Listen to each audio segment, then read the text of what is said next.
Hey guys, welcome back to Rajtech India. In today's video, I am going to explain the billing cycle of the credit cards.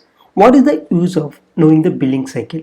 If we understand the billing cycle correctly, then it will become easy for us to know on which date our credit card statement will generate and which transactions will be recorded in that statement, and it will also become easy for us to know the due date to make the payments. Let me explain it with an example. Here I have taken the credit card statement of the Axis Bank, and the billing cycle is almost same for almost all the banks. So if you understand this video, then it will become easy to understand the billing cycles of all the banks. The billing cycle of a credit card consists 30 days, and the billing cycle will start from the date on which our credit card was activated. From that date onwards, next 30 days will be considered as one billing cycle, and after 30 days, the next following date, on the next following date, the statement will be generated.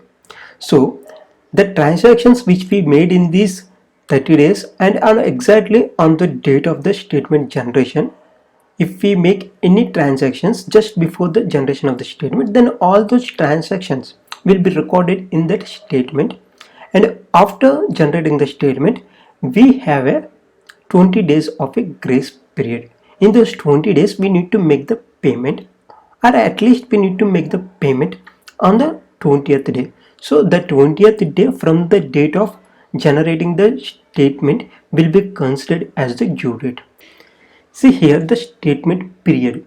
Here the billing cycle will start from 13 May 2020 and it will end on 11th June 2020. From 13 May to 11th June it is 30 days, and on the 12th day it is 31st day following the 30th day. On this date the statement will generate. So it is considered here as statement period. Here on the 12th June 2020, the statement was generated. Here you can see it.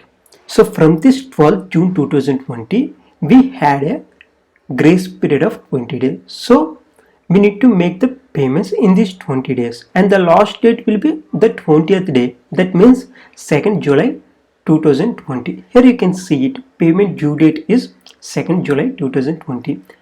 And remember one thing, if the statement generation date is an holiday, then your statement will be generated 1 or 2 days before the statement generation date or 1 or 2 days after the statement generation date based on your bank. Overall, the billing cycle consists 30 days and the statement will be generated on the next date of the billing cycle. And from the date of generating the statement, we had a grace period of 20 days and the last date will be the due date. So this is the billing cycle of the credit cards. I hope you understand the billing cycle, and if you still have any questions, then ask those questions in below comment section. And if you like this video, please share and subscribe to Rajtech India. Thank you.